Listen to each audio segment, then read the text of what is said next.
The morning sun cast long shadows across the naval training facility as Sarah Martinez stepped out of her contractor's van, tool bag slung over her shoulder. At 28, she had already built a reputation as one of the most skilled target system technicians on the West Coast. Her small frame and quiet demeanor often fooled people into underestimating her abilities, but Sarah had learned to let her work speak for itself. The call had come in at dawn. The Elite SEAL training facility's automated target system had malfunctioned during a critical exercise, leaving dozens of highly trained operators without their scheduled live-fire practice. Commander James Hawk Harrison, a decorated 20-year veteran with 3 combat deployments, was visibly frustrated when Sarah arrived at the range. "Ma'am, with all due respect, we need this fixed fast," Hawk said, his voice carrying the weight of years spent in high-pressure situations. "My team ships out in 72 hours, and this is their final certification run." His weathered face showed the stress of someone who knew that proper training could mean the difference between life and death for his men. Sarah nodded quietly, already scanning the sophisticated target array that stretched across the 1,000-yard range. The system was a marvel of modern technology, featuring pop-up targets, moving platforms, and computer-controlled scenarios designed to simulate real combat situations. But right now it was completely dead, leaving the range looking like a mechanical graveyard. "What exactly happened?" Sarah asked, pulling on her work gloves and approaching the main control panel. The display screen flickered weakly, showing error codes that most technicians would find overwhelming. But Sarah had seen worse, and her calm confidence began to ease some of the tension in Hawk's shoulders. "System crashed during a night exercise," Hawk explained, following her to the control station. "Our tech guys tried for 6 hours before calling your company. They said it might be a complete rebuild." The thought of losing days of training time clearly bothered him, and Sarah could see why. These men were preparing for missions where split-second timing and perfect accuracy weren't just goals. They were survival requirements. Sarah opened her diagnostic laptop and began connecting cables to the system's main processor. Her fingers moved with practiced efficiency, navigating through complex software menus while simultaneously checking hardware connections. The other SEALs gathered at a respectful distance, watching this small civilian woman work on their $1 million training system. "Tell me about the exercise when it failed," Sarah said, not looking up from her screen. Her tone was professional but engaging, the voice of someone genuinely interested in solving problems rather than just collecting a paycheck. This simple question would prove to be the first step in earning something that few civilians ever received from elite warriors. Hawk described the scenario in detail, a complex urban warfare simulation involving multiple moving targets, varying light conditions, and time pressure elements. As he spoke, Sarah's understanding of both the technical problem and the human stakes became clearer. These weren't just malfunctioning machines she was fixing. They were critical tools that helped prepare America's finest warriors for the impossible missions they would face. The morning wore on as Sarah methodically worked through each component of the system. Her approach was different from what the SEALs had expected. Instead of rushing to find a quick fix, she took time to understand how each element connected to the whole. This patience, they would soon learn, was about to reveal something that would change their perspective on both the problem and the person solving it. By noon, Sarah had identified the core problem, and it was worse than anyone had imagined. The system hadn't just crashed.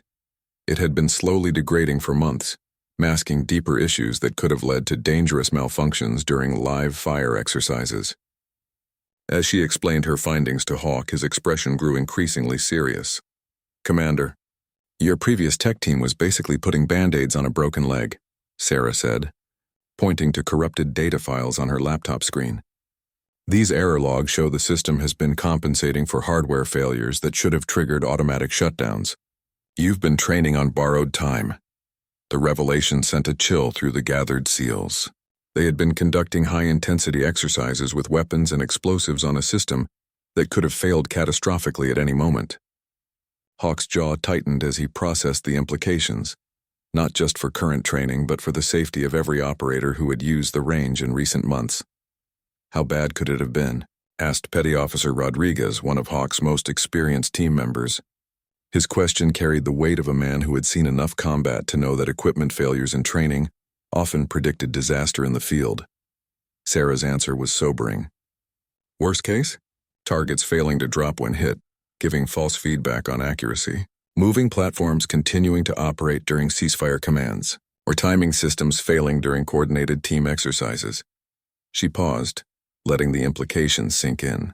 Any of those scenarios could have built dangerous habits or worse caused training accidents. The technical explanation sparked something unexpected among the SEALs. Rather than seeing Sarah as just another contractor, they began to recognize her as someone who understood the life and death nature of their work. Her attention to detail wasn't just professional thoroughness. It was a form of caring for their safety that resonated deeply with men whose lives depended on equipment reliability. "Can you fix it completely?" Hawk asked, his respect for Sarah's expertise growing with each revelation. "Not just get it running, but make it right?" The question reflected a military mindset that valued permanent solutions over temporary patches, a philosophy that Sarah clearly shared. "I can do better than fix it," Sarah replied, her eyes lighting up with the enthusiasm of someone who had found a challenge worthy of her skills. "I can upgrade the safety protocols and add redundancy systems that should have been there from the beginning. But it's going to take time, and I'll need to work through the night." The prospect of an all-night repair job didn't faze Sarah, but it clearly impressed the SEALs. These men were accustomed to pushing through exhaustion and discomfort to complete missions, and they recognized the same dedication in this quiet civilian contractor. Hawk made a decision that would prove pivotal to everything that followed. "Rodriguez, set up security rotation. Martinez, you'll have whatever support you need. And someone get the lady some coffee. Looks like we're all pulling an all-nighter." His tone carried the respect typically reserved for fellow warriors, a subtle shift that Sarah noticed and appreciated. As evening approached, Sarah had transformed the control station into a high-tech surgical suite. Multiple laptops hummed with diagnostic programs while replacement components lay organized with military precision. The SEALs took turns checking on her progress, initially out of curiosity but increasingly out of genuine interest in her methodical approach to problem-solving. "You've done this kind of work before," observed Sergeant Miller, watching Sarah rewire a critical circuit board with steady hands. It wasn't really a question. Her confidence and expertise were obvious to men trained to assess competence quickly and accurately. "Different systems, same principles," Sarah replied, not breaking concentration as she made delicate adjustments. "Whether it's training targets or life support systems, the goal is always the same. Make sure it works when people are counting on it." Her simple statement revealed a philosophy that would soon prove to be the foundation of mutual respect between warrior and technician. The clock struck midnight as Sarah continued her meticulous work, surrounded by the quiet hum of electronic equipment and the occasional footsteps of patrolling SEALs. What had started as a routine repair job had evolved into a complete system overhaul, with Sarah implementing improvements that would make the training facility safer and more effective than ever before. Hawk found himself checking on Sarah's progress more frequently than necessary. Something about her unwavering focus and professional competence reminded him of his best operators, people who approached every task with the understanding that lives might depend on getting it right. When he brought her a fresh cup of coffee at 2 a.m., he decided to share something that few civilians ever heard. "You know, we lost a teammate last year because of equipment failure," Hawk said quietly, settling into a chair beside Sarah's workstation. "Not here, downrange, but it started with training gear that wasn't maintained properly." His voice carried the weight of personal loss, and Sarah stopped working to give him her full attention. "I'm sorry," Sarah said simply, her empathy genuine and unforced. "Was it preventable?" The question showed she understood that for military personnel, preventable losses were the hardest to bear. They represented systemic failures rather than the inherent risks of dangerous work. "Maybe. Probably," Hawk admitted, his usual command confidence replaced by the vulnerability of someone reliving painful memories. "The manufacturer's tech said the equipment met specifications, but specifications and reality aren't always the same thing. Your work tonight, making sure everything really works instead of just meeting minimum standards, that matters more than you know." Sarah nodded thoughtfully, then made a decision that would define the rest of her career. "Commander, When I finish this repair, would you mind if I documented everything? Not just for your records, but to share with other facilities. If there are systemic problems with this equipment, other teams might be at risk too. The offer struck Hawk as remarkable. Most contractors would complete the job and move on, focused on their next paycheck rather than broader implications. But Sarah was proposing to invest additional unpaid time to potentially help unknown soldiers at distant facilities. It was exactly the kind of thinking that separated true professionals from mere technicians. That would be... Hawk paused, searching for words to express his appreciation. That would be outstanding. And if you need contacts at other bases, I can make some calls. The offer of his personal network was significant, a sign that Sarah had earned not just his professional respect, but his personal trust. As dawn approached, Sarah's systematic approach began paying dividends. Each repaired component was tested not just individually, but as part of the integrated system, ensuring that fixes in one area didn't create problems elsewhere. The SEALs watched with growing admiration as she caught potential issues that could have caused future failures. "Ma'am, how did you know to check that relay?" asked Petty Officer Johnson, genuinely curious about Sarah's diagnostic process. He had been observing her work with the intense focus that SEALs brought to learning new skills, and her methodical approach impressed him. "Experience with similar systems, plus paranoia," Sarah replied with a tired smile. "In my line of work, the thing that breaks next is usually something connected to what you just fixed. Better to find it now than get a call next week." Her practical wisdom resonated with men trained to anticipate and prepare for multiple contingencies. By 6 a.m., Sarah had not only repaired the original malfunction, but had upgraded the entire system with enhanced safety protocols, improved diagnostic capabilities, and backup systems that would prevent similar failures in the future. More importantly, she had documented every change and created maintenance schedules that would keep the equipment operating at peak performance. The first test of the rebuilt system came as the sun rose over the training facility. Sarah stood beside Hawk at the control panel, her exhaustion evident but her confidence unwavering. Around them, the SEAL team gathered to witness either vindication of their newfound respect for this remarkable contractor, or disappointment that would delay their critical training even further. "All stations ready," Sarah announced, her finger hovering over the master activation switch, initiating full system diagnostic. The next few minutes would determine whether her 18 hours of intensive work had succeeded in creating something better than what existed before. The system came alive with a precision that surprised even Sarah. Targets rose and fell with mechanical perfection. Moving platforms glided smoothly along their tracks, and the control interface responded instantly to every command. But the real test would come when the SEALs put the equipment through its paces with live ammunition and full-intensity scenarios. "Looks good from here," Hawk said, his tone cautiously optimistic as he watched the diagnostic display show green across the board. "But we won't know for sure until we run it hot." He turned to Sarah with a question that would prove to be more significant than either of them realized. "Would you mind staying for the first live run, in case we need immediate adjustments?"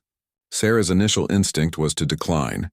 She had other jobs waiting, and staying would mean working for free. But something about the way Hawk asked, and her growing investment in the success of these warriors made the decision easy. "Of course. Let me just move my equipment to a safe distance." What happened next transformed Sarah's understanding of the men she had been working alongside. As the SEALs prepared for their exercise, their entire demeanor shifted from the casual professionalism she had observed to something resembling controlled violence. Every movement became precise and purposeful, every communication crisp and essential. The exercise began with a scenario simulating urban combat, multiple targets appearing and disappearing rapidly while the team moved through a complex course requiring split-second timing and perfect coordination. Sarah watched from the control station, monitoring both the equipment performance and the extraordinary skill of the operators using it. "Target acquisition, 2 o'clock high," came the calm voice of Rodriguez over the communication system. The corresponding target dropped instantly when hit, and Sarah's newly programmed response time was flawless. But more impressive was watching Rodriguez transition smoothly to his next target while maintaining awareness of his teammates' positions and movements. For the next hour, Sarah witnessed something that few civilians ever see: Elite warriors operating at the peak of their abilities. Every shot was precise. Every movement calculated, every decision made with the understanding that similar situations in real combat would offer no second chances. The equipment she had repaired was performing perfectly, but the human performance was truly extraordinary. "Cease fire. Exercise complete," Hawk announced, as the final target fell. The SEALs immediately shifted back to their more relaxed bearing, but Sarah noticed they maintained their weapons discipline and situational awareness even during the post-exercise debrief. It was clear that safety and professionalism weren't just training behaviors, they were deeply ingrained habits. "Ma'am, that system is running better than it ever has," reported Sergeant Miller, approaching the control station where Sarah was reviewing performance data. "Response time is faster, target movement is smoother, and those new diagnostic features are incredible. You've given us a tool that's going to make us better operators." The praise meant more to Sarah than any paycheck could. These men were professionals who earned their living by being the best at what they did, and their approval was based purely on competence and results. But Hawk had one more surprise that would cement Sarah's place in their professional brotherhood. "Martinez, I've been thinking about what you said last night, about sharing information with other facilities," Hawk said, his command voice returning as he shifted into planning mode. "I want to recommend you for a broader contract with Special Operations Command. These improvements need to be implemented across all our training facilities." The suggestion was extraordinary. Such contracts typically went to large defense corporations with extensive government relationships, not to individual contractors working out of converted vans. But Hawk's recommendation would carry significant weight, and Sarah realized that her all-night effort had opened doors she had never imagined possible. "I appreciate the thought, Commander, but I'm not sure I have the credentials for that level of work," Sarah replied honestly, though the possibility clearly excited her. Her humility was genuine. She understood the difference between being skilled at her current work and being qualified for major government contracts. "Ma'am, with respect, you just proved your credentials," interrupted Rodriguez. "You took a broken system that could have gotten people hurt and turned it into something that makes us more effective. In our world, that's the only credential that matters." His statement was echoed by nods from the other team members, a silent but powerful endorsement of Sarah's capabilities. The moment marked a turning point not just for Sarah's career, but for her understanding of what it meant to serve those who serve others. She had come to fix broken equipment and discovered a calling that would reshape her professional life in ways she was only beginning to understand. 3 weeks later, Sarah found herself in a Pentagon conference room, surrounded by colonels, contractors, and procurement officials who controlled budgets larger than most small countries' entire defense spending. Hawk's recommendation had indeed opened doors, but walking through them required Sarah to operate far outside her comfort zone of hands-on technical work. "Ms. Martinez, your reputation precedes you," said Colonel Patricia Walsh, the commanding officer responsible for Special Operations Training Standardization. "Commander Harrison's report was quite impressive, but we need to understand if your approach can scale beyond individual facilities." Sarah had prepared extensively for this meeting, creating detailed presentations and cost analyses that demonstrated how her systematic approach could improve training effectiveness across the entire special operations community. But she quickly realized that the real challenge wasn't technical. It was convincing career military officers that a civilian contractor understood their needs better than established defense corporations. "Colonel, the fundamental issue isn't technology, it's philosophy," Sarah began, her confidence growing as she moved into her area of expertise. "Most maintenance contracts focus on keeping equipment minimally functional. But training systems need to be perfect, because they're preparing people for life and death situations where good enough can be fatal." The room's attention sharpened as Sarah continued her explanation. She had learned to speak the military's language of mission-critical reliability, while maintaining her engineer's focus on practical solutions. The combination was proving to be remarkably effective with an audience that valued both precision and results. "What's your timeline for a pilot program?" asked Major General Roberts, the senior officer whose approval would be necessary for any significant contract. His question indicated genuine interest rather than polite skepticism, and Sarah felt the momentum of the meeting shifting in her favor. 6 months for a comprehensive assessment of existing systems followed by a phased implementation program that prioritizes high-usage facilities, Sarah replied, referencing the detailed project plan she had developed with input from Hawk and his team. The goal is measurable improvement in training effectiveness, not just equipment reliability. The meeting continued for another hour, with Sarah fielding technical questions, budget concerns, and implementation challenges with the same methodical competence she had shown during her all-night repair session. By the end, she had not only secured a preliminary contract, but had established herself as someone who could bridge the gap between military requirements and technical solutions. 2 months into the pilot program, Sarah was working 18-hour days traveling between facilities, but she had never been more professionally fulfilled. Each installation presented unique challenges, but the systematic approach she had developed was proving universally effective. More importantly, she was building relationships with operators who appreciated her commitment to their success. "Ma'am, I don't know how you did it, but our accuracy scores have improved 12% since you upgraded our systems," reported Master Chief Peterson at the East Coast facility, where Sarah was conducting her third major overhaul. "The teams are actually excited about training again because they trust the equipment to give them reliable feedback." The impact went beyond mere technical improvements. Sarah's work was helping to restore confidence in training systems that had become viewed as necessary evils rather than valuable tools. Operators were pushing themselves harder because they trusted that the equipment would respond appropriately to their efforts, creating a positive feedback loop that improved overall readiness. But the most significant validation came in an unexpected phone call from Hawk, who was now deployed overseas with his team. The connection was poor, with delays and static that made conversation difficult, but his message was crystal clear. "Martinez, I wanted you to know that training you gave us saved lives last week," Hawk said, his voice carrying the weight of recent combat experience. "We encountered a situation that matched one of your new scenario programs exactly. The muscle memory and timing were perfect, because we knew the training system was perfect. That matters more than you'll ever know."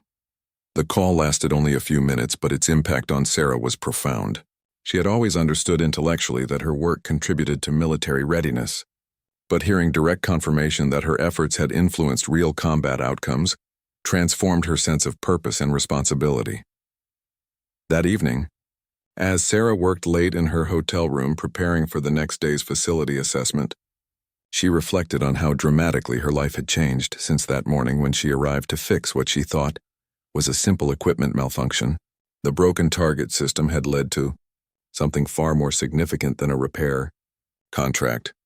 It had revealed her true calling as someone who could make elite warriors more effective by ensuring their tools matched their capabilities. Pilot program was succeeding beyond everyone's expectations, and Sarah knew that larger opportunities were coming. But more importantly, she had earned something that no amount of money could buy: the respect and trust of America's finest warriors, who now considered her an essential part of their mission success. 1 year after her first encounter with Hawk's team, Sarah stood before an audience of senior military leaders, defense contractors, and government officials at the annual Special Operations Training Conference. She had been invited to present the results of her pilot program, which had exceeded every performance metric and was being expanded to all special operations facilities nationwide. The key insight, Sarah explained to the packed auditorium, was recognizing that training equipment isn't just machinery. It's a critical component of warrior development that must perform at the same level of excellence we expect from the operators themselves. Her presentation combined hard data with compelling stories of improved performance, creating a narrative that resonated with both technical and operational audiences. The statistics were impressive. Training efficiency had improved by an average of 23% across all facilities. Equipment downtime had been reduced by 60%, and most importantly, operator confidence in training systems had reached unprecedented levels. But Sarah knew that the real measure of success wasn't in spreadsheets and charts. After her presentation, she was approached by a familiar face, Petty Officer Rodriguez, now wearing the chevrons of a chief petty officer and representing his team at the conference. His presence reminded Sarah of how much had changed since that exhausting night when she first proved herself to the SEAL community. "Ma'am, I wanted to thank you personally," Rodriguez said, His usual professional demeanor softened by genuine gratitude. The training improvements you implemented helped prepare our team for our last deployment. We executed missions that wouldn't have been possible without the confidence your systems gave us during preparation.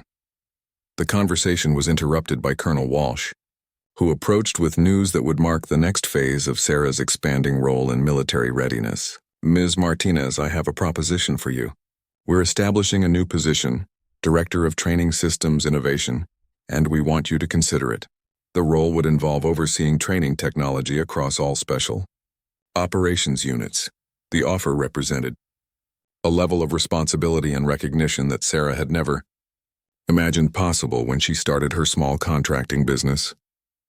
But more than the professional advancement, it represented formal acknowledgement that her approach to supporting military readiness was valued at the highest levels of command. I'm honored by the offer, Colonel, Sarah replied thoughtfully. But I'd want to maintain my hands-on involvement with actual systems and operators. The best solutions come from understanding problems at the ground level. Her response reflected the practical wisdom that had made her so effective. She understood that leadership positions could sometimes isolate people from the real world, challenges they were meant to address. That's exactly why we want you for this role, Colonel Walsh smiled. You've proven that technical excellence and operational understanding can be combined in ways that benefit everyone. We need that perspective in a leadership position. 6 months later, Sarah found herself back at the facility where everything began, but now in her new role overseeing a team of technicians and engineers who shared her commitment to excellence. Hawk's original SEAL team was preparing for another deployment, and their final training exercise would be the first test of Sarah's latest system innovations. Ready when you are, Director, Hawk said with a grin, using Sarah's new title with the mock formality that had become their professional tradition. The years of working together had created a mutual respect that transcended military hierarchy and civilian contractor relationships. All stations green. Commander, Sarah replied, her hand resting on the master control that would initiate the most advanced training scenario ever developed. Let's see what you've got. The exchange reflected both their professional partnership and their shared commitment to pushing the boundaries of what was possible in military training. As the exercise began, Sarah watched a new generation of operators benefit from systems that represented the evolution of her original insights about the relationship between equipment reliability and warrior effectiveness. The targets responded with mechanical precision. The scenarios challenged the operators without compromising safety, and the real-time feedback provided actionable information for continuous improvement. But the most satisfying moment came at the exercise's conclusion, when she overheard a young SEAL tell his teammate, "This gear just works perfectly every time. Makes you want to be perfect too." That simple statement captured everything Sarah had worked to achieve, creating systems that inspired excellence rather than merely measuring it. The broken target system that brought Sarah to this facility had led to a career transformation that neither she nor Hawk could have anticipated. What started as a routine repair job had evolved into a mission that touched every aspect of special operations training and readiness. She had earned not just the respect of elite warriors, but their trust in her ability to provide them with tools worthy of their dedication and sacrifice. As Sarah packed her equipment that evening, she reflected on the journey from small-time contractor to military technology leader. The path had been challenging and often exhausting, but it had also been deeply fulfilling in ways that she was still discovering. Tomorrow would bring new facilities, new challenges, and new opportunities to ensure that America's finest warriors had every advantage that technology and dedication could provide.